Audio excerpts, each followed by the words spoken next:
Everyone, so we are here at the campus today and we will be doing our fieldwork for our general surveying too. So come with me. What's up guys? I am here, I'm back, I'm Kusha, and today we will find a rock where it is slightly inclined. It has a spot where it is slightly inclined, and we will determine its strike and as well as its dip. So additionally, we will use only our phone to record the strike and dip with the rest of the computation, as well as the measuring. Like, you know, technology is really evolving, and by this phone I could really measure even its height and width, the rise on run. That's amazing. So first step here in our fieldwork is to find an inclined rock wherein we will record its strike and as well as its dip. Step number 2 is to get the strike bearing by using phone's level and compass. Position the phone horizontally to the strike of the rock and make sure to level it. Step number 3, once leveled, immediately record the obtained direction to a field notebook. I got a bearing of north 20 degrees east. Step number 4 is to use the phone's inclinometer for the degree of the dip. Place the phone on the top of the inclined surface of the rock and record the obtained degree. So as you can see, the degree is really sensitive, so it must not move. Once it is settled, record the degree immediately. So I got 45 degrees exactly as my dip here.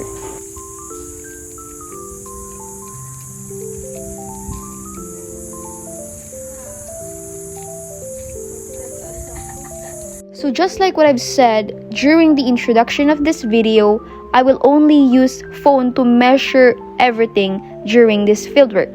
So I borrowed my friend's iPhone to record the measurement of rise and run of the rock. So step number 5 is use the iPhone's measurement app to measure the rise and run of the rock. So don't worry guys, I double checked this using a ruler and it turned out to be the same. So indeed, it was accurate as long as the iPhone is updated. So we will now go for our computation for strike and dip fieldwork. So as you can see, this is a simple diagram and these are the data that we acquired. So first one here is the rise. We had a 20 centimeter of rise, a run of 28 centimeter, a dip of 45 degrees exact, and a bearing of strike of north 20 degrees east. So as you can see, this is the diagram, a simple diagram. So this is the direction, and this one, it is the bearing of the strike. This is the strike. The bearing of strike is north 20 degrees east. And for our theta, it's this one, theta.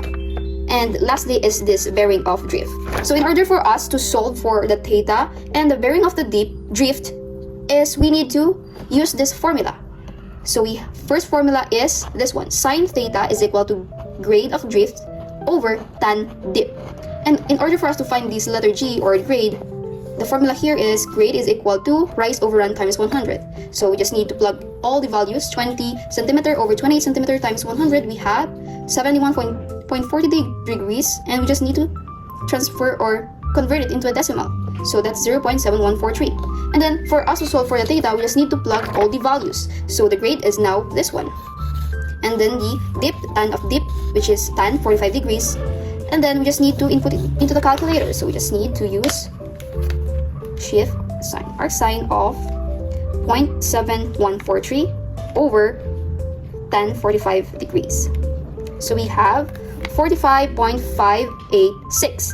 So that's the degree. And then in order for us to solve the drift, so of course we just need to add this 20 degree to that theta that we acquired. So that is plus 20 degrees. So that is, so because of rounding off, it may vary. So let's just use this one, 45.586 plus 20 degrees, and we have this one. So just convert it. So exact north, since we are measuring here from north to east. So in summary, we can identify strike, dip, as well as drift, anything with the use of technology. Till again, see you next time.